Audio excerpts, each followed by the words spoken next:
ओम श्री गणेशाय नमः। ओम श्री सरस्वत्यै नमः। ओम श्री गुरुभ्यो नमः। श्रुतिस्मृतिपुराणानाम् आलयं करुणालयं नमामि भगवत्पाद शंकरं लोकशंकरं। शंकरं शंकराचार्यं केशवं बादरायणं सूत्रभाष्यकृतौ वन्दे भगवन्तौ पुनः पुनः। ईश्वरो गुरुरात्मेति मूर्तिभेदविभागिने व्योमवद्व्याप्तदेहाय दक्षिणामूर्तये नमः।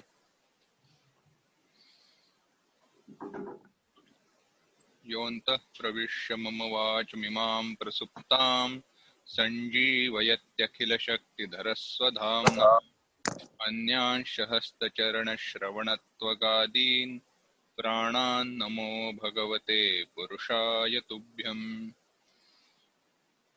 वंशी विभूषितकरान्नवनीरदाभात् पीताम्बरादरुणबिम्बफलाधरोष्ठात् पूर्णेन्दुसुन्दरमुखादरविन्दनेत्रात् कृष्णात् परं किमपि तत्त्वमहं न जाने। वसुदेवसुतं देवं कंसचाणूरमर्दनं देवकी परमानन्दं कृष्णं वन्दे जगद्गुरुम्। सबको मेरे सादर प्रणाम। तो हम चिंतन कर रहे थे दूसरे अध्याय का। भगवत गीता में दूसरे अध्याय में भगवान अब अर्जुन को उपदेश दे रहे हैं। भगवान अर्जुन से कह रहे हैं कि तुम जिस वस्तु के बारे में, जिनके बारे में शोक कर रहे हो वो भ्रांति मूलक है। वह भ्रांति के कारण है, वह सही नहीं है। जिसके बारे में शोक नहीं करना चाहिए उसके बारे में तुम शोक कर रहे हो।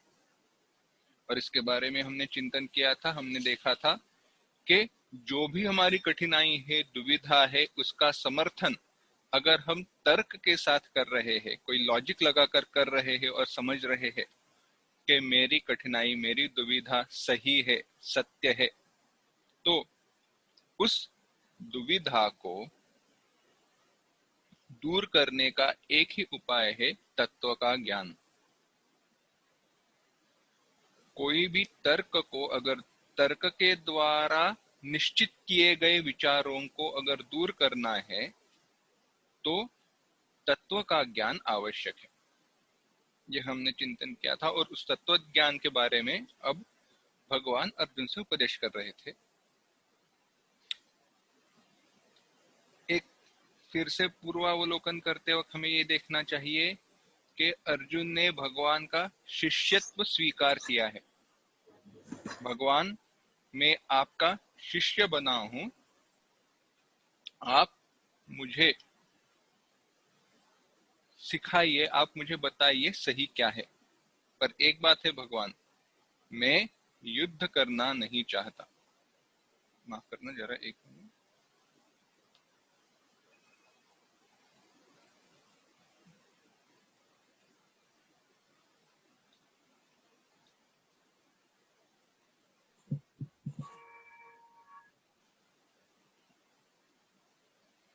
मैं आपसे युद्ध करना नहीं चाहता, यह कहा था। अब इसके आज के चिंतन को शुरुआत करने से पूर्व 11वें श्लोक से लेके अशोचानन व शोचस्तुम भगवान वाचक उन्होंने कहा, वहां से लेके जहां तक हम पिछली बार रुके थे वह 16वां श्लोक नासतो विद्यते भावा, वहां तक एक साथ पढ़ेंगे। श्री भगवानुवाच अशोच्यानन्वशोचस्त्वं प्रज्ञावादांश्च भाषसे गतासु न गतासूंश्च नानुशोचन्ति पंडिताः न त्वेवाहं जातु नासं न त्वं नेमे जनाधिपाः न चैव न भविष्यामः सर्वे वयमतः परम्। देहिनोऽस्मिन् यथा देहे कौमारं यौवनं जरा तथा देहान्तरप्राप्तिः धीरस्तत्र न मुह्यति मात्रा स्पर्शास्तु कौन्तेय शीतोष्णसुखदुःखदाः आगमापायिनो नित्याः तांस्ति तितिक्षस्व भारत यं हि न व्यथयन्त्येते पुरुषं पुरुषर्षभ समदुःखसुखं धीरं सोऽमृतत्वाय कल्पते नासतो विद्यते भावः नाभावो विद्यते सतः उभयोरपि दृष्टोऽन्तः त्वनयोस्तत्त्वदर्शिभिः। इन सारे श्लोकों का अब हम जब चिंतन कर रहे हैं तो उसके पूर्व एक बात मैं बताना चाहता हूं, ध्यान में रखना। यह सारे जो उत्तर है, यह सारे जो जवाब भगवान ने अर्जुन को दिए हैं, जो भी बताया है, जो भी सीख दी है, वह भिन्न भिन्न स्तर से बताई है। एक पारमार्थिक, एक तत्व ज्ञान की दृष्टि से बताई है और उसके साथ साथ उस तत्व ज्ञान को पारमार्थिक या कैसे कहे व्यावहारिक दृष्टिकोण से कैसे देखना है, व्यवहार में कैसे समझना है, वो भी बताया है। इसको समझते वक्त इस प्रकार समझिए। होता कैसे है, वेदांत जब हम पढ़ते हैं, सुनते हैं, शास्त्र सुनते हैं, पढ़ते हैं, कई बार शास्त्र ने जो बताया है वो हम हमारे साथ जोड़ नहीं पाते। उदाहरण बताते हैं तो बात समझ में आएगी। कोई आदमी बहुत प्यासा है, बहुत प्यास से तड़प रहा है और उसको दूर मृगजल यानी मिराज वाटर, वो धूप में जमीन जो रहती है वह जब तप्त हो जाती है, उस वक्त जो पानी का आभास होता है वह पानी दिखा। अब वो तो प्यास के कारण बहुत तड़प रहा है, अब मैं कब मर जाऊंगा ऐसे उसकी अवस्था हुई है। और उसने जब दूर पानी देखा, पानी का आभास देखा, और उसने सोचा कि वह पानी है, मैं वहां जाकर पानी पीना चाहता हूं, तो जो आप्त है, जो व्यक्ति है दूसरा, उसे यह नहीं बताना चाहिए उस व्यक्ति से, अरे वह पानी मिथ्या है, झूठा है, वह पानी के पास मत जाओ, वह पानी पी के कुछ नहीं मिलेगा क्योंकि वहां पे पानी है ही नहीं। उसको पहले पानी देकर उसकी प्यास बुझानी चाहिए और उसकी प्यास बुझाने के बाद यह बताना चाहिए कि जिस पानी के लिए तुम जा रहे थे वह पानी असली पानी नहीं था। आई बात ध्यान में? पहले तो उसका जो व्यावहारिक दुख है उसको दूर करना चाहिए और उसके बाद जिसको वह व्यावहारिक दुख समझ रहा था वह कैसे गलत है यह बताना चाहिए। प्यासे आदमी को, भूख से तड़पने वाले आदमी को, जो व्यक्ति व्यवहार में बहुत दुखी है और व्यवहार से उठकर आगे का कोई विचार नहीं कर पाता, उसको तत्व ज्ञान बताना सही नहीं है। अगर ऐसे बताए तो उसके मन में तत्व ज्ञान के प्रति, चाहे वो कितना भी सच क्यों ना हो, एक दुख या एक गलत भावना निर्माण हो जाएगी कि यह मेरे काम का नहीं है, यह सही है ही नहीं। मैं इसलिए बता रहा हूं क्योंकि भगवान की सीख देखना। और भगवान ने जब बताया, हाँ तुम जिनके बारे में शोक कर रहे हो वह शोक करना गलत है, भगवान ने पहले व्यावहारिक बात बताई है। देखो तुम शोक कर रहे हो, बात सही है, पर तुम्हारा शोक करना गलत क्यों है? क्योंकि जिसके बारे में शोक नहीं करना चाहिए उनके बारे में तुम शोक कर रहे हो। अब यह शोक करना गलत क्यों है यह बाद में बताया, यह सीख समझते जाओ। व्यवहार में भी जब हम किसी कठिनाई में रहते हैं तो कठिनाई का सामना करने से पूर्व यह ध्यान में लेना चाहिए कि जब अ, उदाहरण लेते हैं, चलो अब हमारी जो अब आज की अवस्था है, अभी की अवस्था है, हमारी ही नहीं पूरी दुनिया की, इस महामारी के कारण जो भी कठिनाइयां निर्माण हुई है, जो भी कठिनाइयों का सामना हम कर रहे हैं, वह तो करना चाहिए क्योंकि वह व्यवहार है। पर इसके बाद, उसके प्रति हमारे पुरुषार्थ के बाद, कोई भी प्रयास करने के बाद जो भी फल मिले उसके प्रति आसक्त होना नहीं चाहिए। दुख कहाँ पे होता है? जो भी मैंने प्रयत्न किया उसका मुझे चाहिए वैसे फल नहीं मिला, जो भी मैंने कर्म किया उसका फल मुझे चाहिए वैसे नहीं मिला तो मुझे दुख हुआ है। इस यहाँ पे बात यह समझनी चाहिए कि मेरे दुख का कारण वह कठिनाई थी ही नहीं। व्यावहारिक जगत में व्यवहार को व्यवहार मानो, पर जो सत्य है उसको जानो। इसके कारण व्यवहारिक कर्मों के दुख तुम्हें नहीं मिलेंगे। अब इसी विचार को भगवान बताते हैं।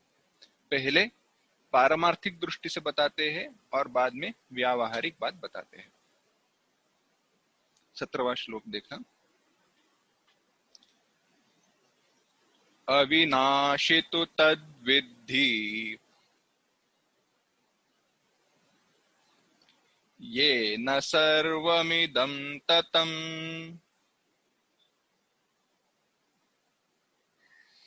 विनाशमव्ययस्यास्य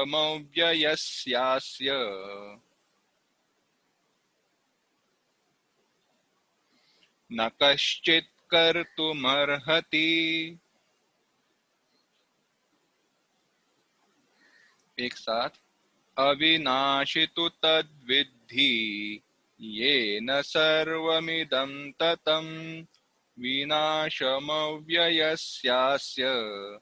न कश्चित् कर्तुमर्हति। भगवान अर्जुन से कहते हैं, येन इदं सर्वं ततम्,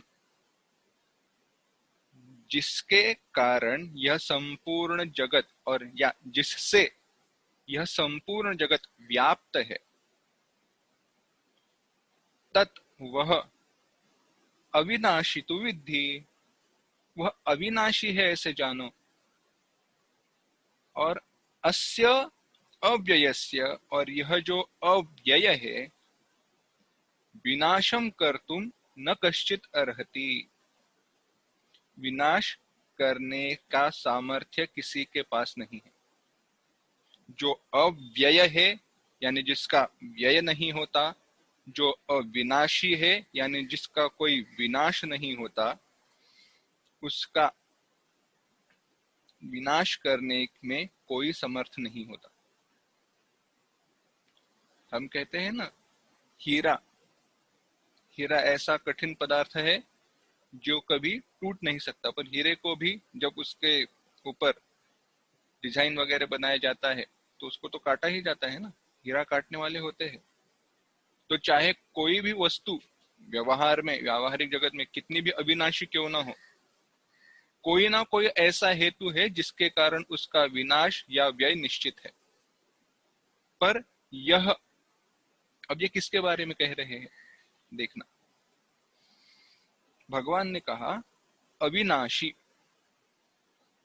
अविनाशी माने जिसका विनाश नहीं होता।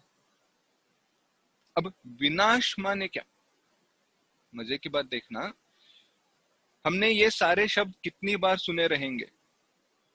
अविनाशी हो, नित्य हो, परमानेंट हो, बहुत देर तक चलने वाली हो, पर कभी हमने यह कभी सोचा है विनाश यानी कोई वस्तु नष्ट हो जाती है, नाश हो जाता है, ये नाश माने क्या? नाश माने अदर्शनम, वो वस्तु जिस अवस्था में जिस रूप में थी उस रूप में फिर से दिखाई न देना उस वस्तु का विनाश कहा गया। उदाहरण बताते हैं, ठीक से समझना। घट, घट नहीं घड़ी समझो, चलो घड़ी है। अब घड़ी नीचे गिर गई, उसकी कांच टूट गई, उसका बेल्ट टूट गया, यानी क्या हुआ? घड़ी का विनाश हुआ। अब मेरा प्रश्न यह है, टूटे हुए कांच के टुकड़े तो वही हैं, जो बेल्ट उसका जो है टूट गया है उसके भी टुकड़े वहीं पे है। अगर ऐसी बात है, उसके कांच के टुकड़े, उसके बेल्ट के टुकड़े वगैरह सब, घड़ी के जो भी पार्ट्स है वह सब वहीं पे है, तो सचमुच में विनाश हुआ है क्या उसका? नहीं ना, सारे स्पेयर पार्ट्स वहीं पे है।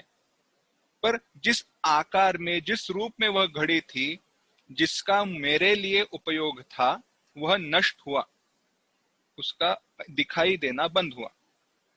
का शीशे का गिलास टूट गया, फूट गया, सारे टुकड़े हम इकट्ठा करते हैं, क्यों? क्योंकि पैर में कोई ना चुभे। अब सारे टुकड़े अगर उस शीशे के गिलास के सारे टुकड़े वहीं पे है, तो क्या वो सचमुच में नष्ट हुआ है?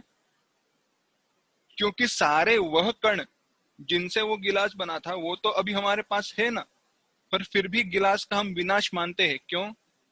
क्योंकि उसका जो रूप था वह दिखाई देना बंद हुआ। यह नाश की व्याख्या बताई गई। भगवान भाष्यकार आदि शंकराचार्य जी विनाश की व्याख्या ऐसी करते हैं। इसीलिए विनाश होना माने क्या, बाद में फिर से एक और व्याख्या बताएंगे। विनाश माने क्या? दिखाई न देना, यह विनाश हुआ। तो यह भगवान बता रहे, यह अविनाशी है, यानी इसका विनाश नहीं होता, यानी ऐसे कभी नहीं होता कि यह दिखाई नहीं देता। दिखाई नहीं देता माने इसका अनुभव होना बंद होता है, ऐसे कभी नहीं होता। और इससे जो यह अविनाशी है, जो यह अव्यय है, इससे सारा जगत व्याप्त है। थोड़ी बहुत सूक्ष्म बात है, अब समझना।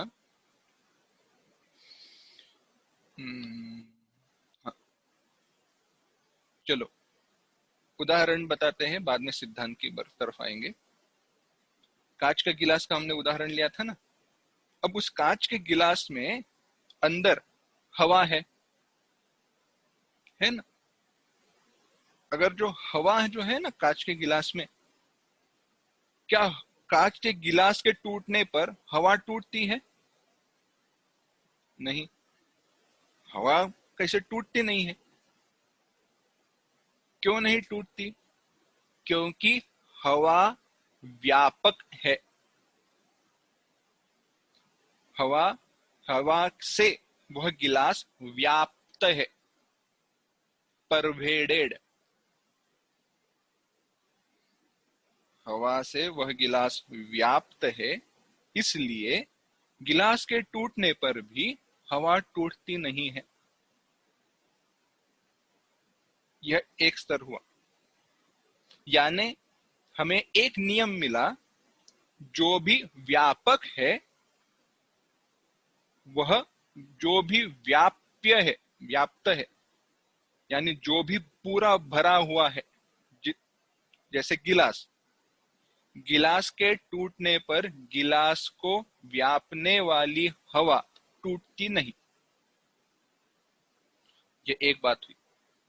पर अगर ऐसी कोई जगह हो जहां पे हवा ही ना हो,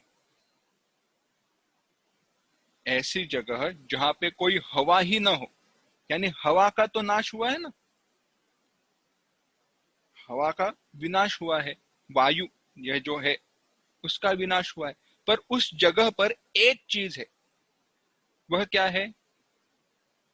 वह है आकाश, यानी स्पेस। मिनट माफ करना।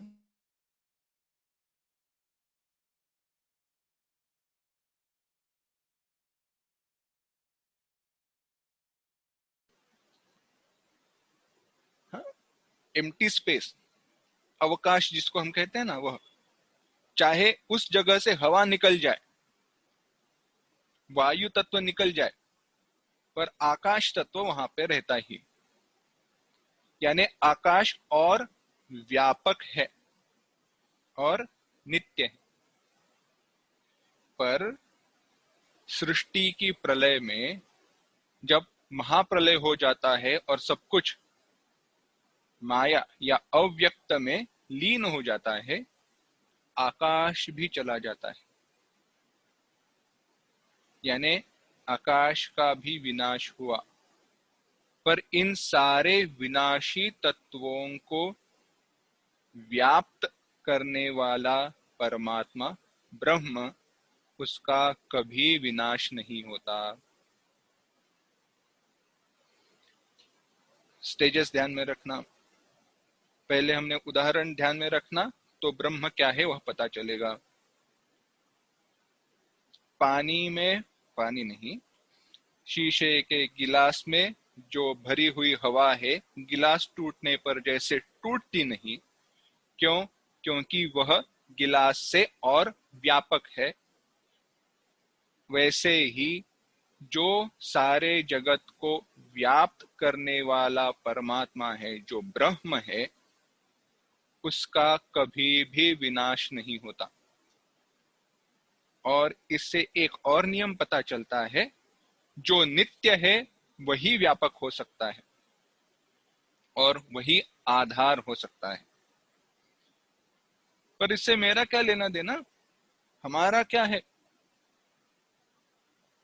बात यही है, वही जो व्यापक तत्व है वह तुम हो, इसीलिए तुम्हारा विनाश करने का सामर्थ्य किसमें भी नहीं है। अगर वह परब्रह्म में हूं, तो मेरे विनाश का सामर्थ्य किसमें भी नहीं है। भगवान भाष्यकार कहते हैं ईश्वर में भी नहीं। भगवान भी हमारा विनाश नहीं कर पाएंगे। कितनी सुंदर बात कही है। देखो, विनाश होता है तो किसका होता है? बाद में तो विचार आने वाला है फिर से, लेकिन इंट्रोडक्शन यहाँ पे दिया है भगवान ने। नाश हुआ, चलो नाश हुआ माने क्या हुआ? ये शरीर जल जाएगा। पर शरीर जल जाने पर हमारा जो जीव स्वरूप है वह तो नया शरीर लेने के लिए चला जाता है ना। तो क्या उसका विनाश हुआ? नहीं। चलो, जीव का प्रलय में जीवत्व का विनाश हुआ, मानेंगे, वापस तो जन्म होने ही वाला है कर्मों के कारण। पर इसके भी आगे जाकर इस हमारा जो ब्रह्म स्वरूप है उसका विनाश कौन कर पाएगा?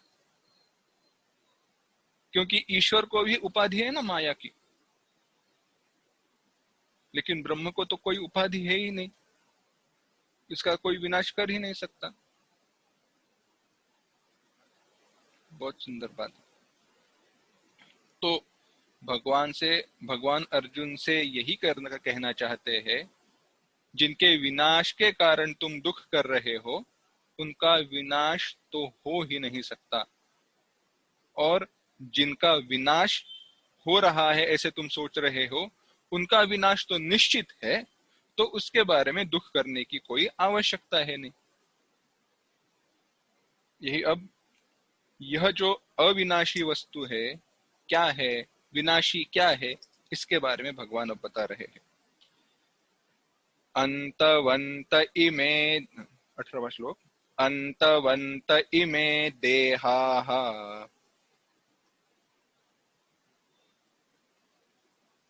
नित्यस्योक्ता शरीरिणः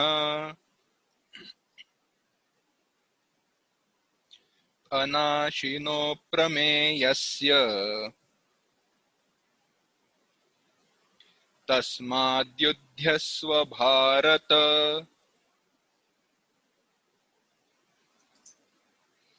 एक साथ, अंतवंत इमे देहाः नित्यस्योक्ता शरीरिणः अनाशिनो प्रमेयस्य तस्माद्युध्यस्व भारत।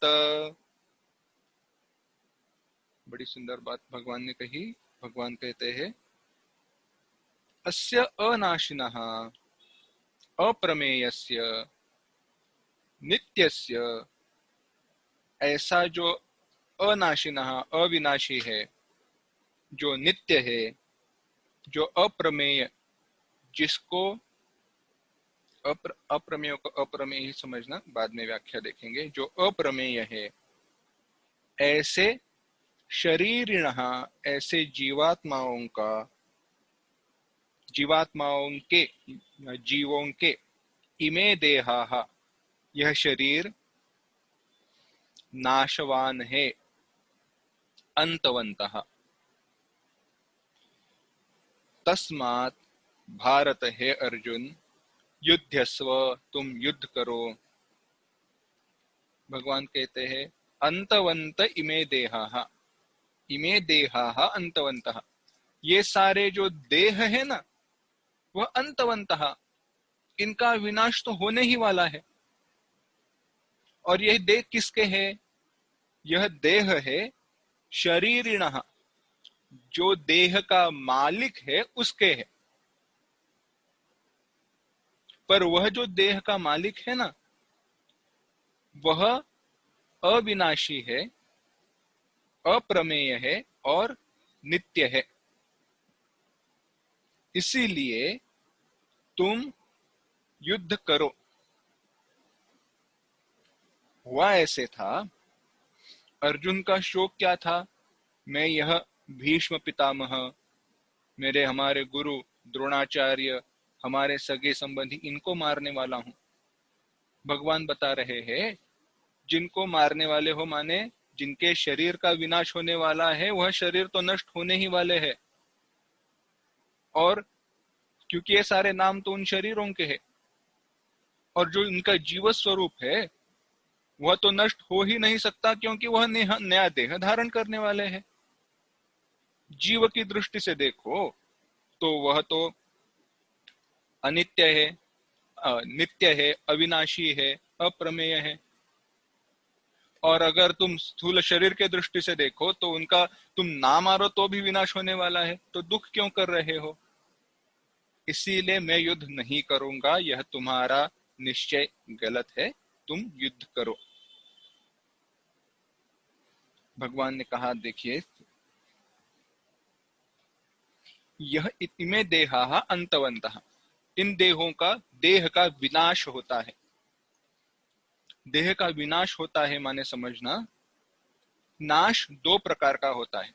एक तो हमने देखा अदर्शनम, दिखाई न देना, यानी मृत्यु के बाद उसका अंतिम क्रिया कर्म कर दिया, जलकर उसकी राख हो गई, भस्म हो गया, देह का अंत हुआ। पर इतना ही नहीं, शारीरिक रोग पीड़ाओं के कारण शरीर में ऐसा परिवर्तन आ जाता है कि लोग कहते हैं कुछ रहा नहीं, अब कुछ है नहीं उनमें। पूर्व में ऐसा शरीर था, बलदंड, ऐसे शक्तिमान पहलवान थे, पर अभी कुछ रहा नहीं, अब गए। हम भाषा में कहते हैं ना, व्यावहारिक भाषा में, यानी क्या, शरीर के रहते हुए भी शरीर में कुछ परिवर्तन आए, शरीर के रहते हुए भी शरीर में कुछ परिवर्तन आए तो भी उसको हमने विनाश माना है। और शरीर का ना रहना भी विनाश है। भगवान कहते हैं यह जीव कैसा है, इसका दोनों प्रकार का विनाश नहीं रहता। क्योंकि ऐसे कभी नहीं होता कि ये जलकर राख हो जाए, कुछ हो जाए और जीव नष्ट हो जाए। पर इसके साथ साथ ऐसे भी नहीं होता कि परिवर्तन के कारण इसका विनाश माना गया है। इसीलिए कहा नित्य भी है और अविनाशी भी है। नित्य माने उसमें कोई परिवर्तन नहीं आता, परिवर्तन नहीं होता, और उसका विनाश भी नहीं होता। अब आगे कहा अप्रमेय, और इस बात को ठीक ठीक समझना। मेरा ठीक से समझना, थोड़ी गलत समझ ना हो जाए, इसके लिए थोड़ा ध्यान देकर अभी सुनना। जगत में कई बार हम यह प्रश्न सुनते हैं और आप सुनोगे कि भगवान है नहीं, ईश्वर है नहीं, क्योंकि दिखाई नहीं देता। ठीक से समझना, क्योंकि हम तो बार बार सुनते हैं जो वस्तु दिखाई नहीं देती वह है नहीं। जिस वस्तु का, देखो, ऐसी कोई वस्तु की तरह दिखाओ, क्या वो केमिकल एलिमेंट है? क्या वो दिखाई देता है? क्या सुनाई देता है? तो प्रश्न यह आता है, जो दिखाई देता है, जो सुनाई देता है, जिसको सूंघा जा सकता है, माने जिनका अपने ज्ञानेंद्रियों के द्वारा ज्ञान होता है, क्या वही सही है या नहीं? अगर जो दिखाई देता है वह सच है, यह व्याख्या की जाए, ये मैं उत्तर बता रहा हूं, ये ध्यान में रखना ठीक से। जो दिखाई देता है वह सच है, अगर यह व्याख्या की जाए तो मृग जड़, जो भी कोई इल्यूजन्स है ना, ऑप्टिकल इल्यूजन्स, वह सारे सच हो जाएंगे, पर वह होते नहीं। आकाश में दिखने वाले बात, इंद्रधनुष, वह सच हो जाएगा, सचमुच में वो धनुष्य हो जाएगा, वह सच में है नहीं। धूप के कारण मरुभूमि में या ऊसर जमीन पर दिखाई देने वाला पानी, मृगजल जिसको हम कहते हैं, वह सच हो जाएगा, पर वह है नहीं। सुनाई देने पर भी कई बार ऐसे सारे शब्द है, आप वीडियोस वगैरह सर्च करो, सुनाई देता है एक, पर होता कुछ है और। एक मैकगर्ग इफेक्ट करके है, आप देखना, सुनाई देता है एक पर होता है कुछ और। यानी हमारा जो श्रोतेंद्रिय, सुनने की क्षमता है, उसकी मर्यादा है, देखने की क्षमता पर मर्यादा है। इसीलिए हमारे पांचों इंद्रियों द्वारा जो हमें ज्ञान होता है, उसमें पूरा सामर्थ्य है नहीं। अब इंद्रियों के द्वारा, इंद्रियों को प्रमाण माना गया। प्रमाण माने ज्ञान का साधन, जिससे हम ज्ञान प्राप्त कर सकते हैं, और केवल साधन नहीं, असाधारणकरण, यानी सुनने के लिए कान ही चाहिए, आंखों के द्वारा सुना नहीं जा सकता। देखने के लिए आंख ही चाहिए, आंखों के बिना देखा नहीं जा सकता। ऐसे ये सारे इंद्रिय है, ज्ञान के साधन है। पर शास्त्र कहता है इनकी कुछ मर्यादा है, और इनकी मर्यादाओं के परे ऐसी कोई ज्ञेय वस्तु है जिसको जाना जा सकता है, जो इंद्रियों की क्षमता के परे है। एक सबसे अच्छा उदाहरण बताते हैं, आकाश। जो आकाश है ना, ऊपर बादलों के साथ दिखाई देने वाला नीला आकाश नहीं, आकाश माने आकाश। अब भी आपके सामने जो मोबाइल है, लैपटॉप है, उसमें और आपके बीच में जो खाली जगह है, वह जिसे स्पेस कहा गया, वह आकाश क्या आपको आंखों से दिखाई दिया? ना उसको हम आंख से देख सकते हैं, ना कानों से सुन सकते हैं, ना नाक से सूंघ सकते हैं, ना उसका हम जीभ से उसको हम टेस्ट कर सकते हैं, चख सकते हैं, ना स्पर्श हो सकता है त्वचा के द्वारा।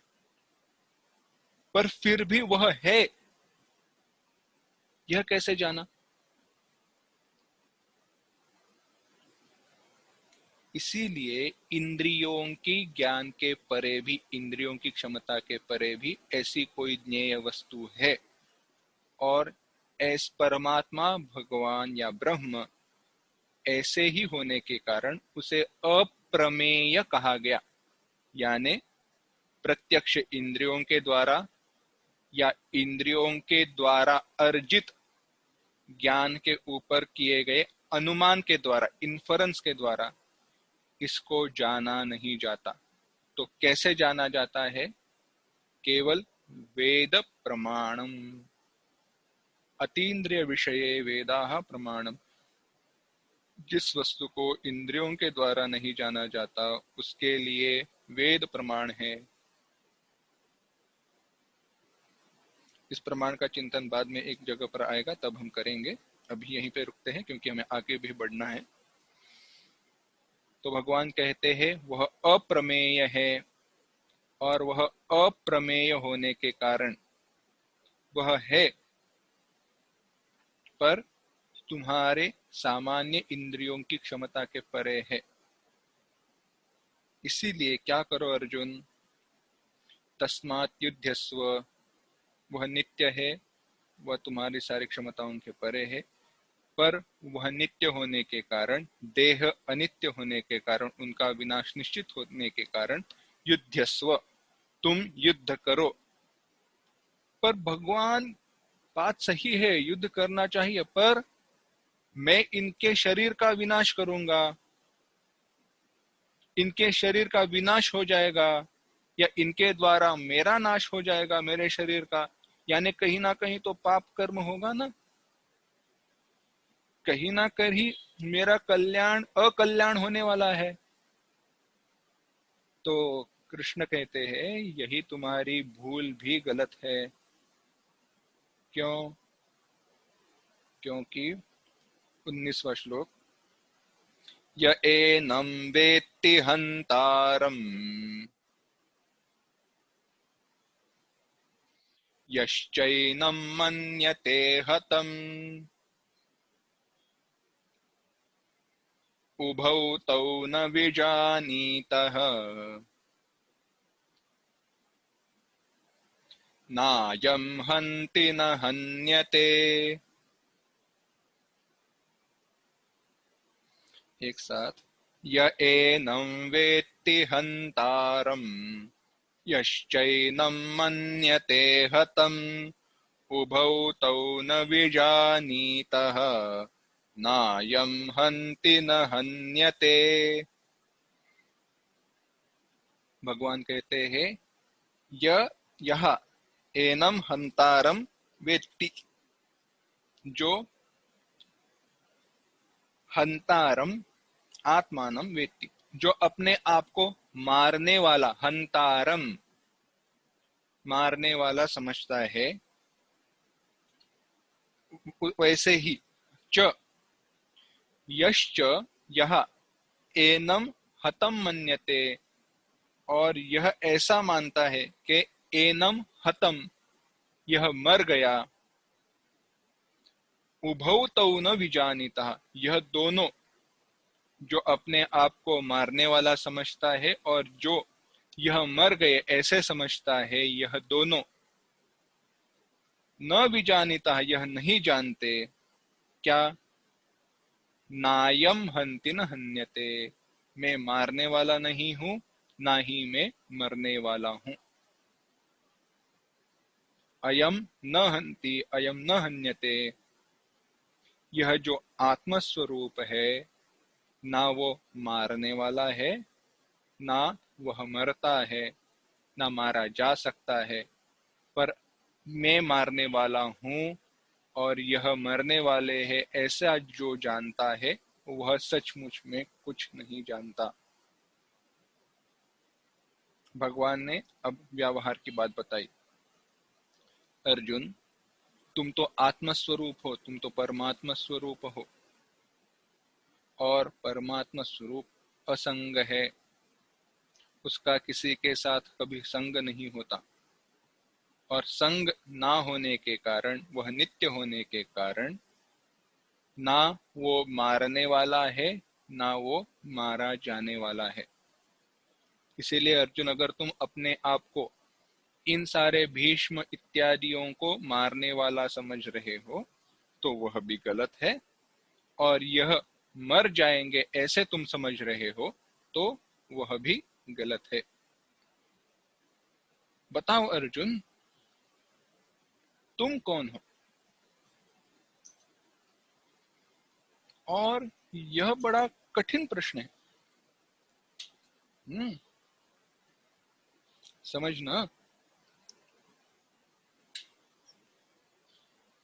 यह ऐसा प्रश्न है जो बड़े बड़े लोगों को कठिनाई में डाल सकता है। कोई भी बुद्धिवादी क्यों ना हो, कितना भी बुद्धिवादी क्यों ना हो। ये स्वामी चिन्मयानंद जी बड़ा सुंदर उदाहरण दिया करते थे। वह कहते थे, एक दिन ऐसे हुआ, वह जा रहे थे, स्वामी चिन्मयानंद जी ऐसी कथा बताया करते थे।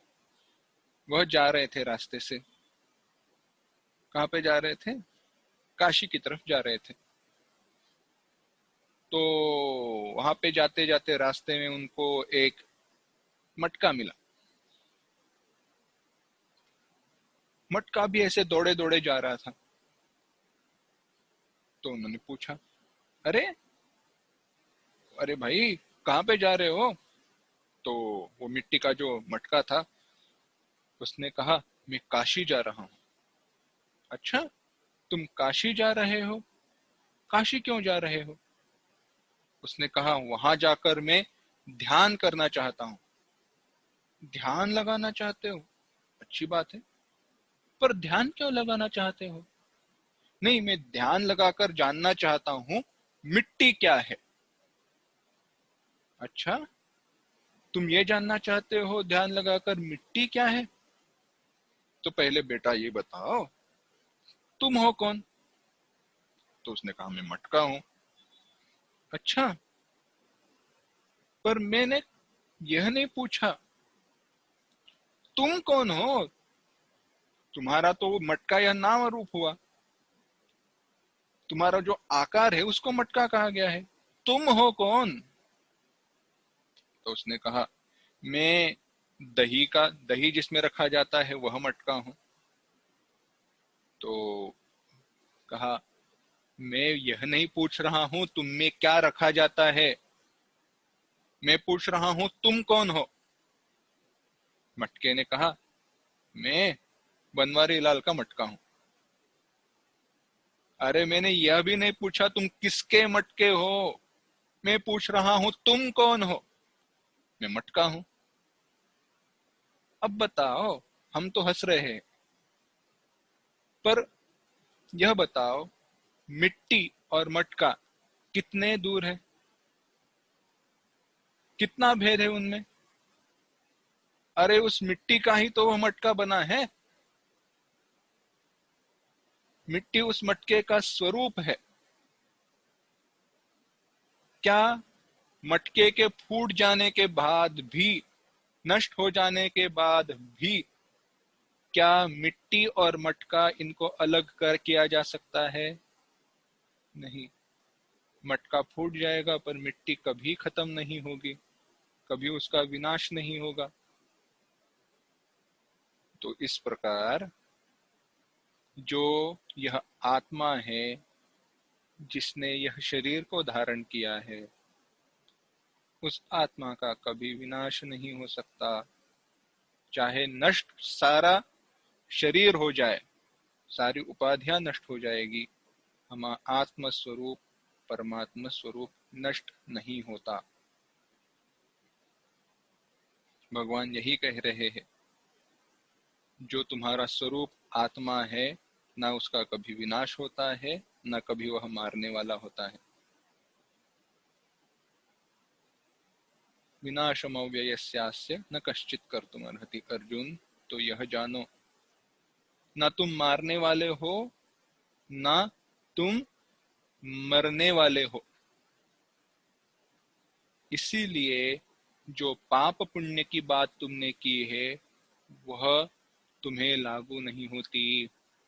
पाप पुण्य के तुम परे हो, इसीलिए तुम्हें युद्ध करना ही चाहिए। और इसीलिए मैं अर्जुन तुमसे कह रहा हूं, तुम कौन हो? 20वां श्लोक देखिए। न जायते म्रियते वा कदाचित,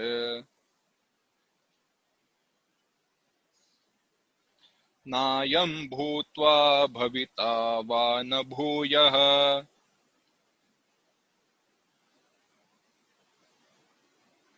अजो नित्यः शाश्वतोऽयं पुराणः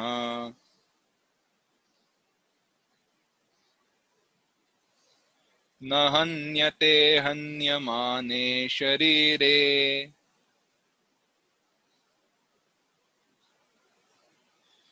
न जायते म्रियते वा कदाचित् नायं भूत्वा भविता वा न भूयः अजो नित्यः शाश्वतोऽयं पुराणः न हन्यते हन्यमाने शरीरे।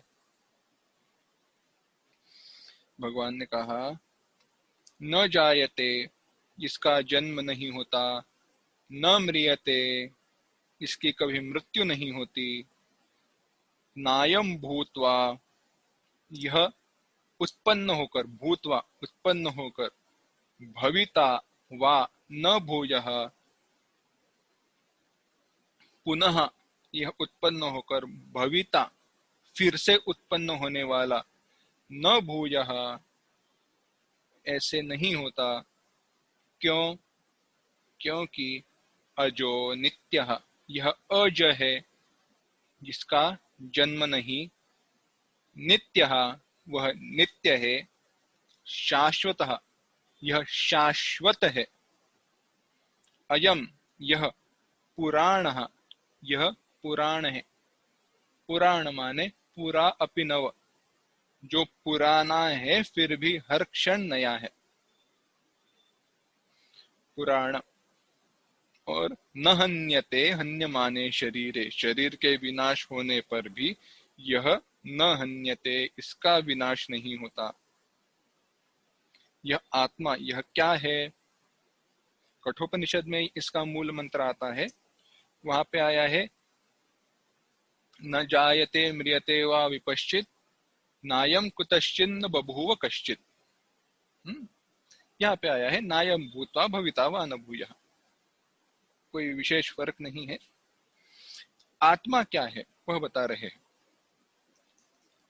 हन्यमाने शरीरे अयम न हन्यते, यह वो है जिसका विनाश शरीर के विनाश हो जाने पर नहीं होता।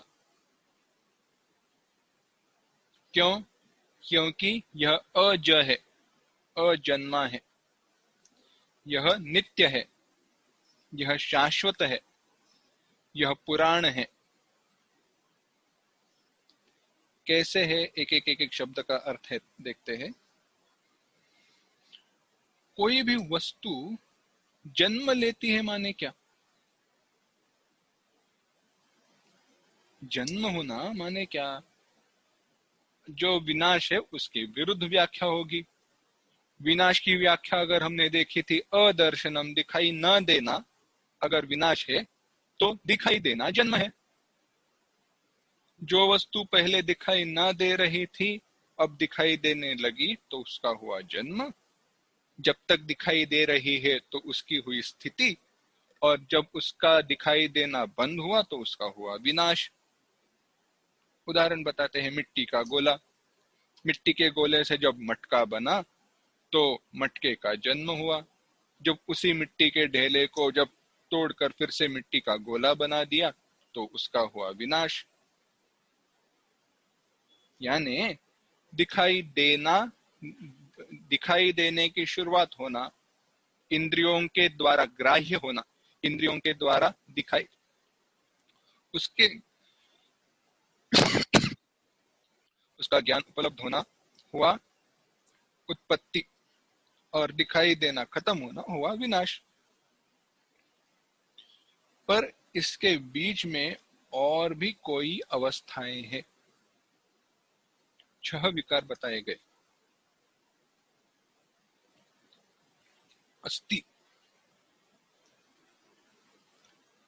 एक है जन्म, जायते, अस्ति, वर्धते, उसका वर्धन होना, बढ़ना, विपरिणमते, अपक्षीयते, विनश्यते।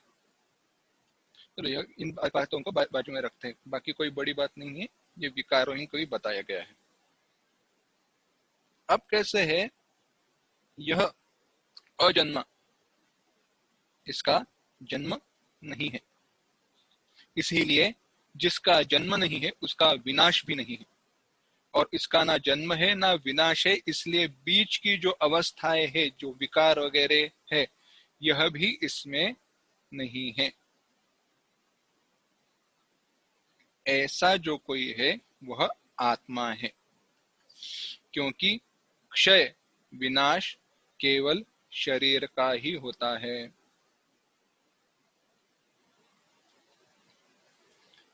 अब आगे भगवान कहते हैं, अब ठीक है, एक और बात, अजहा, एक जो है ना 20वें श्लोक में दूसरे लाइन में जो शब्द बताए हैं उनको ठीक से समझना। अजहा जन्म नहीं, नित्य और शाश्वत दो शब्दों का उपयोग किया है। हेतु यह है, यह नित्य है माने तीनों कालों में, भूत भविष्य वर्तमान तीनों कालों में रहने वाला है, इसीलिए नित्य है। और शाश्वत माने तीनों कालों में रहते हुए इसमें कोई विकार नहीं होता, इसीलिए यह शाश्वत है। तीनों कालों में होने के कारण, भूत भविष्य वर्तमान तीनों कालों में होने के कारण यह नित्य है, और तीनों कालों में रहते हुए इसमें विकार निर्माण नहीं होता, इसीलिए यह शाश्वत है।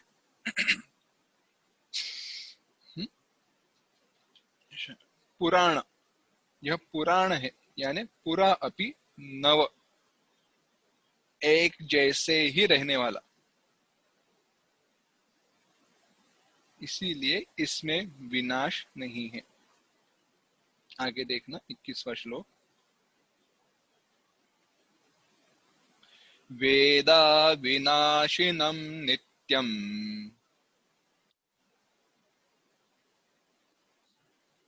य एनमजमव्ययम्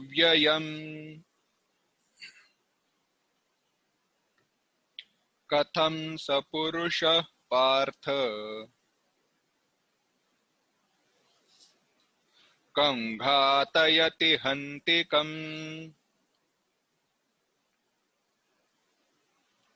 एक साथ, वेदा विनाशिनम नित्यम य एनमजमव्ययम् कथं स पुरुषः पार्थ कं घातयति हन्तिकम्। पार्थ, हे अर्जुन, एनम इस आत्मा को, अविनाशी यानी नाश रहित, नित्यम माने नित्य, अजम यानी जन्म रहित, अव्ययम यानी अव्यय, यह व्यक्ति ऐसे जो कोई पुरुष जानता है, कम घातयति हंतिकम, वह किससे डरेगा, किसका घात यानी किसका, किसको मारेगा और कैसे मरेगा। हंतिकम हेतु क्या है देखना। अर्जुन का जो दुख है उसके ऊपर डायरेक्ट सॉल्यूशन अब भगवान बता रहे। अर्जुन सोच क्या रहा था, मैं मारने वाला हूं या मैं मरूंगा। अब जो यह जानता है कि मैं नित्य हूं, मैं अविनाशी हूं, मैं अविकारी हूं, तो अब मेरा प्रश्न यह है, अगर मैं अविकारी हूं, अगर मैं नित्य हूं, मैं असंग हूं, तो बताओ मैं किसको मारूंगा। क्योंकि यह सारे उदाहरण यह बता रहे हैं कि मेरे अलावा और कुछ है ही नहीं ना। अगर किसी को मारना है या किसी के द्वारा मारे जाना है तो मुझसे भिन्न कोई होना चाहिए। पर अगर मैं अजन्मा हूं, मैं अव्यय हूं, मैं अव्यक्त हूं, मैं अविनाशी हूं, तो मेरे अलावा कोई वस्तु हो ही नहीं सकती, क्योंकि मेरे अलावा कोई भी एक भी वस्तु क्यों न हो, मेरा विनाश निश्चित है। अविनाशी होने के लिए अद्वैत ही होना चाहिए, मुझसे भिन्न कोई वस्तु का ना होना ही आवश्यक है। जहां पर भी द्वैत है, जहां पर भी दो है, वहां विनाश, अव्यय सब निश्चित है। अर्जुन, जब तुम अपने आप को स्वरूप से जानते हो तो तुम अपने से भिन्न किसी भी व्यक्ति को, वस्तु को, देश काल को ना देखने के कारण अपने आप को मारने वाला या मरने वाला नहीं समझोगे। जब तुम अपने आप को आत्मस्वरूप से जानोगे तो यह जान जाओगे, ना तुम मारने वाले हो ना मरने वाले हो। यह कैसी बात हुई, ठीक से समझना। क्योंकि मारने वाला, मरने वाला, यह हमारी कल्पनाएं हैं। कैसे कह सकते हो कल्पनाएं हैं? मैं मारने वाला कब होता हूं? बेसिक सिंपल उदाहरण देता हूं। देखो, आप गहरी नींद में हो, आप सपना भी देख नहीं रहे हो। उस क्षण आपको अपने शरीर का या अहंकार आदियों का भान है नहीं। और जब आपको अपना अहंकार, अपना शरीर, इनका भान है नहीं, इनको आप जानते हो नहीं, क्या उस अवस्था में आप अपने आप को किसी को मारने वाला या मरने वाला जानते हो? नहीं। यानी मैं मरने वाला हूं या मैं मारने वाला हूं, यह सारी भावनाएं हमारे शरीर, हमारा मन और हमारे अहंकार से जुड़े हुए हैं। और हमारा शरीर, हमारा मन, हमारा अहंकार, इन सब का विनाश होता है, इसलिए वह मिथ्या है, वह नित्य है नहीं।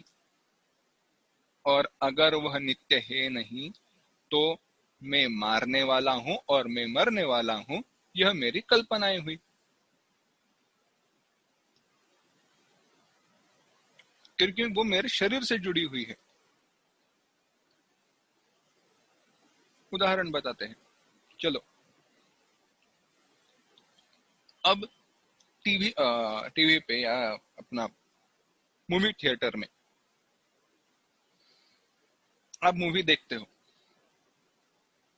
वो हीरो और विलन, उनकी फाइट चल रही, झगड़ा चल रहा है, एक दूसरे को मार रहे हैं। सच में बताओ, उसमें कौन किसको मार रहा है? दिखाई तो सब दे रहा है, और अब तो 3D रहता है। 3D में तो और भी ऐसे लगता है कि हम वहां पे है। कोई ऐसा मुक्का मुक्का आ जाता है, लगता है हमारे मुंह पे ही आ रहा है। पर इन सारी अवस्थाओं में मुझे बताओ, क्या सच में कुछ हो रहा है? नहीं। जो कुछ भी हो रहा है, मारने वाला मरने वाला, वह सारे चित्र है, वह सारी कल्पनाएं हैं। सचमुच में क्या है? सफेद पर्दा है, बस सफेद स्क्रीन है। दुनिया बस ऐसी ही है। ब्रह्म नामक पर्दे पर यह सारा मूवी थिएटर चल रहा है।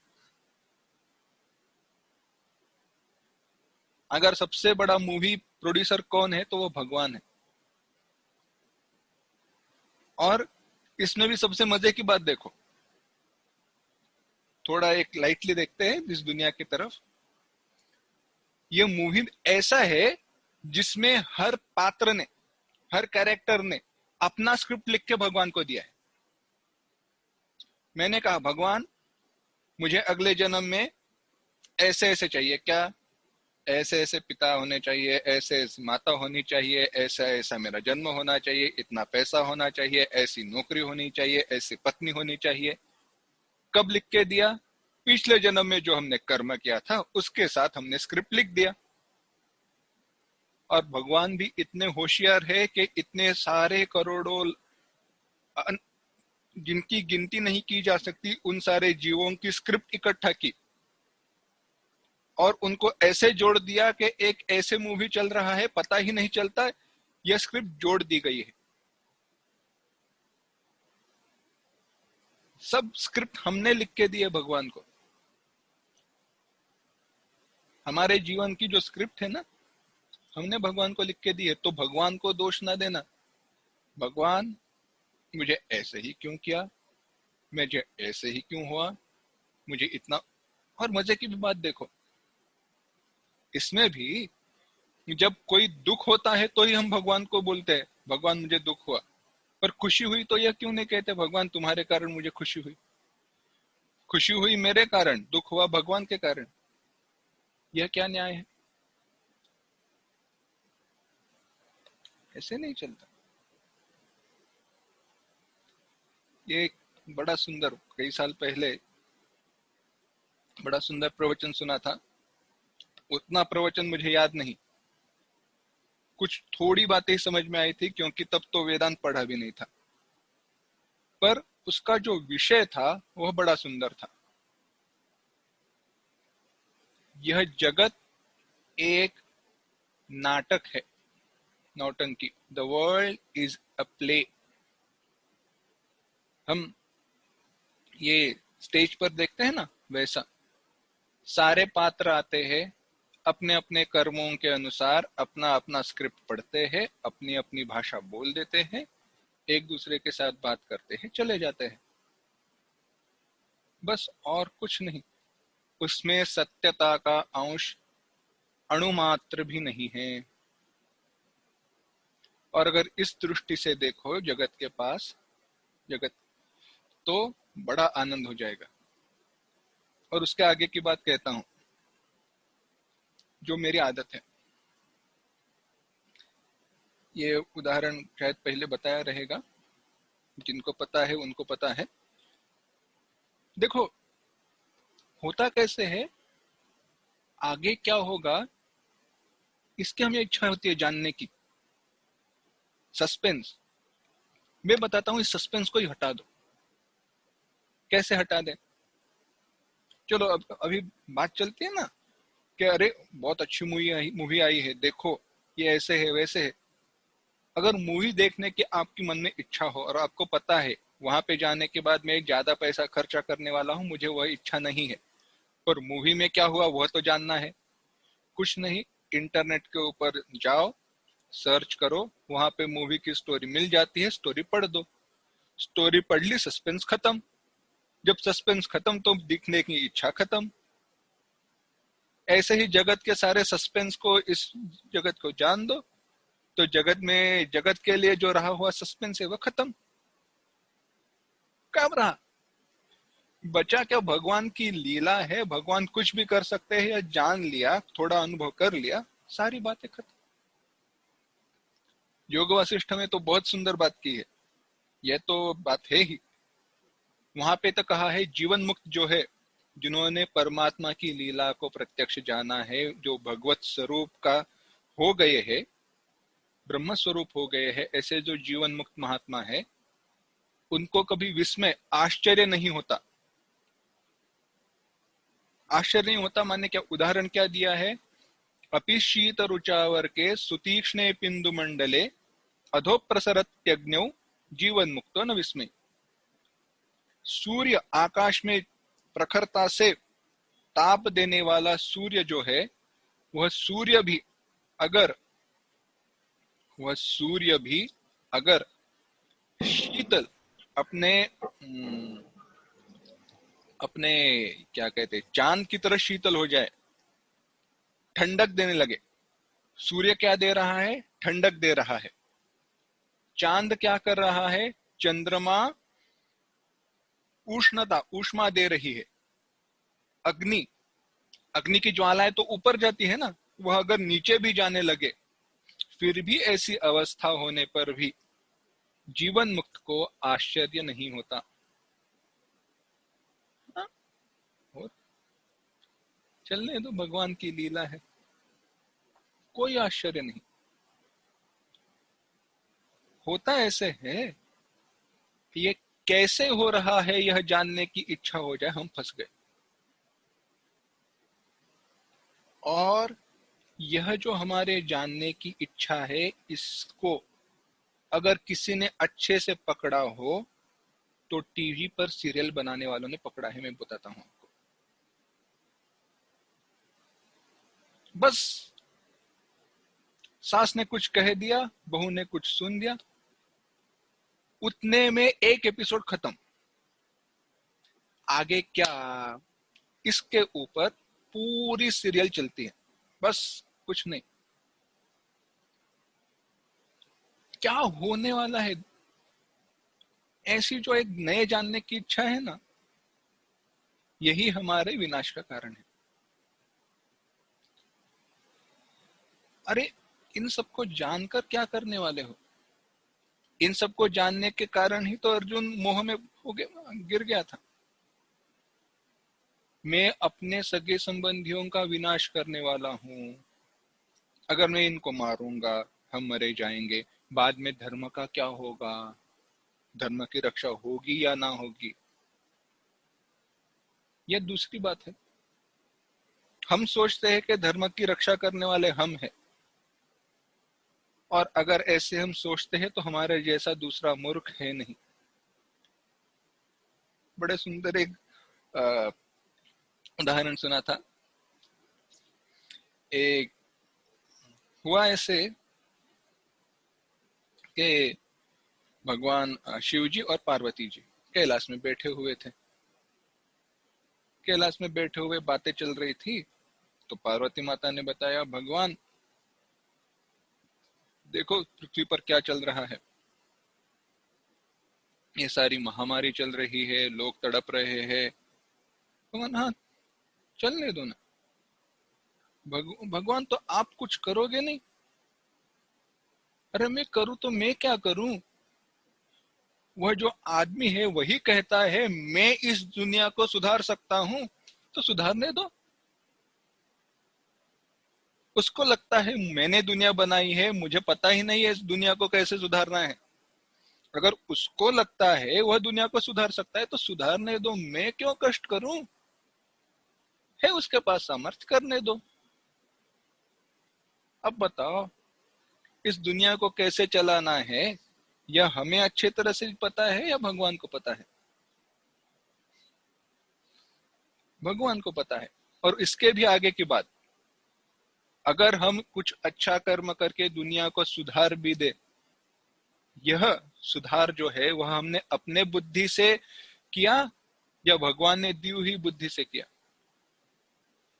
भगवान ने दी हुई बुद्धि से किया, क्योंकि हमारी बुद्धि से तो जाने दो, वो बात ही ना करे तो अच्छा है। हमारी बुद्धि से तो हम कुछ नहीं कर पाते, जगत को बदलने की बात तो छोड़ ही दो। तो हमारे विषय पर आते हैं। तो भगवान से अर्जुन ने कहा, भगवान ने अर्जुन से कहा, न इसका विनाश होता है, न इसको कोई मारने वाला है, न कोई मारता है। अब बड़ी सुंदर बात की है, बड़ा प्रसिद्ध श्लोक है, 22वां श्लोक। वासांसि जीर्णानि यथा विहाय नवानि गृह्णाति नरोपराणि तथा शरीराणि विहाय जीर्णानि अन्यानि संयाति नवानि देहि वासांसि जीर्णानि यथा विहाय नवानि गृह्णाति नरोपराणि तथा शरीराणि विहाय जीर्णानि अन्यानि संयाति नवानि देहि। भगवान कहते हैं, वासांसि जीर्णानि यथा विहाय, यथा जीर्णानि वासांसि विहाय, अपने पुराने वस्त्र का त्याग करके, नरहा नवानि अपराणि गृह्णाति, दूसरे नए वस्त्रों को धारण करता है, उसी प्रकार तथा शरीराणि जीर्णानि विहाय, जो जीर्ण शरीर है उनको विहाय, उनका त्याग करके, अन्यानि नवानि देहि संयाति, नए शरीरों को यह धारण करता है। और इसके जैसे सुंदर बात, सुंदर उपदेश हो ही नहीं सकता। व्यावहारिक दृष्टि से भी और पारमार्थिक दृष्टि से भी। दृष्टांत क्या बताया? जैसे कोई मनुष्य अपने पुराने जीर्ण वस्त्रों का त्याग करके नए वस्त्रों को धारण करता है, इसी प्रकार यह आत्मा या जीव अपने पुराने शरीर को छोड़कर नए शरीर को धारण करता है। अब सबसे पहली बात, किसी के शरीर के त्यागने पर दुख करने की कोई आवश्यकता नहीं है। कोई मर जाए तो दुख करने की कोई आवश्यकता नहीं है। क्यों? बस बड़ी आसान सी बात है, किसी ने अपने पुराने वस्त्र फेंक कर नए वस्त्र धारण किए, तो हमें खुशी होनी चाहिए या दुख होना चाहिए? कोई नए कपड़े पहनकर आए तो हमें खुशी होती है या दुख होता है? किसी ने पुराने वस्त्रों को छोड़कर नए वस्त्र खरीदे, हम क्या कहते हैं? बहुत अच्छे है, बहुत अच्छे, बढ़िया, सराहना करते हैं, कौतुक करते हैं। तो कोई जीव ने अपने पुराने वस्त्रों को त्याग कर, पुराने शरीर को त्याग कर नया शरीर धारण करने चला गया हो, तो उसके बारे में रोना चाहिए, खुशी मनानी चाहिए? खुशी मनानी चाहिए, दुख नहीं करना चाहिए। बधाई हो, तुम्हें नया शरीर मिलने वाला है, बहुत अच्छा शरीर मिले,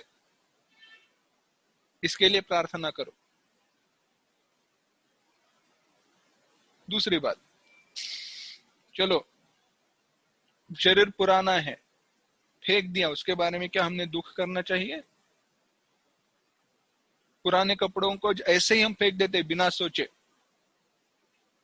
तो इस पुराने शरीर का त्याग करने का समय आ जाए तो हमें दुख करना चाहिए या आनंद मनाना चाहिए? आनंद मनाना चाहिए। इसीलिए मृत्यु जैसा कोई दूसरा दोस्त है नहीं। अरे क्योंकि वही ऐसा दोस्त है जो हमें पुराना शरीर फेंक कर, पुराने वस्त्र फेंक कर नया शरीर देने के लिए चला आता है। और कौन आया हमारे साथ? इस जगत के कोई दोस्त काम नहीं आए, इस जगत के कोई सगे काम नहीं आए। केवल एक मृत्यु, एक यमदूत या यम ही ऐसा है जो हमारे पास आता है, हमारे पुराने शरीर को निकाल कर फेंक देता है और नया शरीर, नया वस्त्र दे देता है। कितनी आनंद की बात है, बस। और अगर उसमें भी और बड़े आनंद की बात है तो ऐसे करो, अभी से ऑर्डर लिख दो कि मुझे नया शरीर कैसे चाहिए, और नया शरीर अच्छा चाहिए तो उसके लिए कीमत चुकानी पड़ती है। कीमत कैसी हो? भगवान के नाम की कीमत चुका दो, भगवान का नाम लो, भगवान को बता दो, तो भगवान यम को बता देंगे, ये मेरा दूत है, ये मेरा भक्त है, इसको मेरे मेरे जैसा शरीर दे दे। कौन सी बड़ी बात हुई? दुख का कोई कारण नहीं है।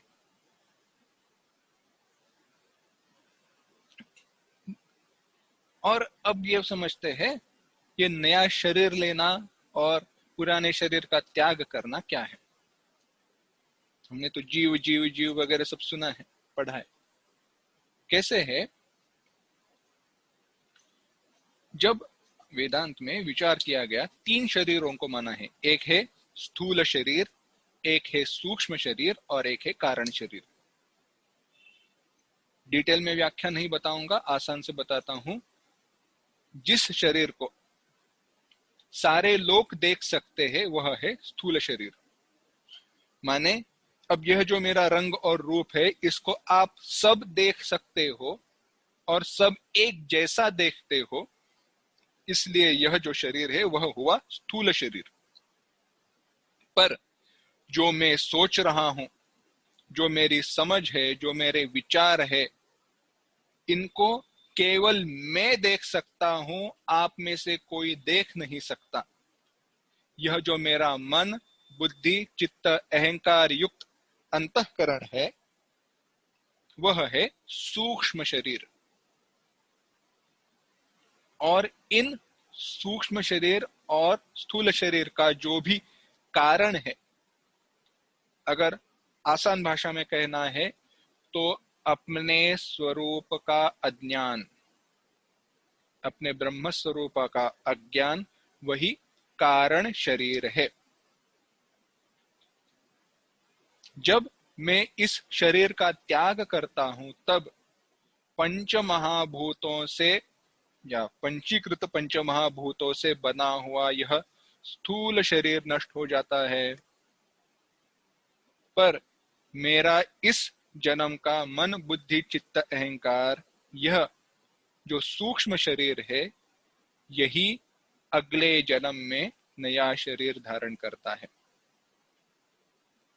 इसीलिए इस सूक्ष्म शरीर के साथ इस सूक्ष्म शरीर में होने वाले जो अच्छे बुरे संस्कार है, वह सारे मेरे साथ अगले जन्म में आते हैं। इसीलिए इस जन्म में अगर भगवत भक्ति के संस्कार मेरे अंतःकरण पर बने हुए हो तो अगले जन्म में हम उसी संस्कारों के साथ जीवन की शुरुआत करते हैं। इसीलिए छठे अध्याय में भगवान कहते हैं, योग भ्रष्टो भी जायते, योग भ्रष्ट नष्ट नहीं होता। जहां पर उसकी साधना खत्म हुई वहीं से वह आगे शुरुआत करता है। नए शरीर को धारण करना माने इस स्थूल शरीर का त्याग करके नए शरीर को धारण करना है। और एक और बड़ी बात बताते हैं, शास्त्र ने चिंतन किया है, जब भी हम इस शरीर का त्याग करते हैं ना, तो इस शरीर का त्याग करने के बाद नया शरीर हमारे लिए तैयार रहता है। उदाहरण बताया है, कभी आपने वो कीट रहता है ना, या मराठी में तो हम अड़ी कहते हैं, कृमि कृमि, वो कैसे एक पत्ते से दूसरे पत्ते पर जाता है, तो कभी देखा है? एक पत्ते से दूसरे पत्ते पर जाने के पूर्व वह दूसरे पत्ते को पकड़ लेता है और बाद में पहले पत्ते को छोड़ देता है। एक घास की तिनके से दूसरे घास के तिनके पर जब जो जाता है, तो पहले जिस घास के तिनके पर जाने वाला है उसको पकड़ता है और बाद में जिस तिनके पर था उसको छोड़ देता है। इसी प्रकार इस शरीर को छोड़ने के पूर्व मैं अपने नए शरीर को पकड़ लेता हूं, माने वह शरीर रेडी रहता है। जब भी इस शरीर का त्याग किया वह शरीर धारण किया। कभी कभी ऐसे होता है कि जिस शरीर को धारण करना है वह शरीर दूसरे लोक में रहता है, दूर रहता है, तो वहां पे जाने के लिए जो भी इंटरमीडिएट शरीर चाहिए वह भी रेडी रहता है। ये जो यमदूत वगैरह आते हैं ना, वो उसी शरीर को लेकर आते हैं, हाँ चलो, या फिर दूसरे कपड़े पहनने से पहले चलो ये कपड़े पहनो, चलो, टेम्पररी। या दूसरा एक उदाहरण देख लो, अगर जब हम घर शिफ्ट करते हैं, चलो यहाँ से हम कहाँ पे रहने के लिए गए, यहाँ से हम रहने गए दिल्ली। घर को तो सब सामान वगैरह भेज दिया है, अब यहाँ से दिल्ली जा रहे हैं, तो बीच में हम कहाँ पे रहते हैं? ट्रेन के बोगी में रहते हैं ना, पूरा हमारा दिन उसमें चला जाता है। तो हमारे लिए घर क्या हुआ? ट्रेन की बोगी हो गई। और वहां पे जाने के बाद उस शरीर को, घर को धारण किया, उस घर में रहने लगे। ऐसे ही है, ये नया शरीर लेने से पूर्व बीच में शरीर।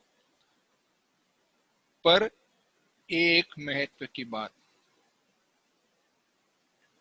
अगर किसी व्यक्ति ने खुदकुशी कर दी, अपने शरीर को खत्म किया, तो बड़ी कठिनाई है।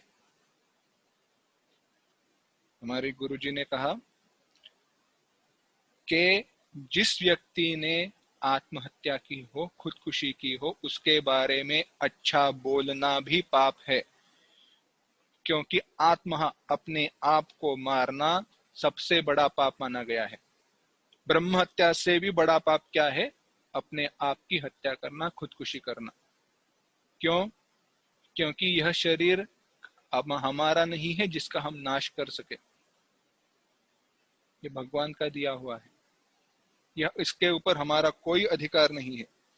और एक बात और समझना, इसका इसको क्यों ना बोला है, क्योंकि अगर मैं मेरे आयु की पूर्ति होने से पहले मेरा जो भी प्रारब्ध कर्म है उसको भुगत कर खत्म करने से पहले अगर मृत्यु को स्वीकार करता हूं तो हुआ ऐसे, मेरा प्रारब्ध अधूरा रह गया, मेरा नया शरीर मेरे लिए तैयार नहीं है, तो मेरा सूक्ष्म शरीर यानी मेरा जीव स्वरूप यहीं पे अटक गया, मैं यहीं पे फंस गया। ना मुझे नया शरीर मिला है, ना मेरा पूर्व शरीर बच गया है, यानी मैं यही तो, हम अतृप्त आत्मा वगैरह जो विचार आया है वह यही आया है, और इनके लिए कुछ नहीं किया जा सकता। इसीलिए यह सबसे बड़ा पाप शास्त्र ने कहा है इनके लिए। और गुरुजी ने तो और बड़ी बात की थी, तीव्रता देखो शास्त्र कितना इसको घृणास्पद या क्या कहते, इसकी निंदा कैसे करता है। कहा है ऐसे व्यक्ति के अंत्य संस्कार, अंतिम संस्कार भी नहीं करने चाहिए। उसके पैर को रस्सी बांधकर गांव के रास्ते में से उसको घसीट कर जंगल में जाकर भेड़ियों को खाने के लिए उसके शरीर को छोड़ देना चाहिए। ऐसी निंदा शास्त्र तभी करता है जब कर्म उतना ही निंद्य हो। सोच कर देखिए शास्त्र का विचार। एक जगह पर शास्त्र कह रहा है अपने आप को अहंतारम, यानी जिसका विनाश नहीं हो सकता, जो विनाश नहीं करता, ऐसे अविनाशी जानो। पर उसी जगह पर शास्त्र कहता है, यह भी कहता है, अगर तुम अपने शरीर का काल के पूर्व विनाश करते हो तो कर्म को, उन वही कर्म को भी आपको भुगतना पड़ेगा, क्योंकि यह तो अज्ञानवश है। सोचिए, मृत्यु से डरना नहीं चाहिए, चाहे वो कोई भी कारण क्यों ना आ रही हो। मृत्यु जैसा हमारा दोस्त सखा हो नहीं सकता।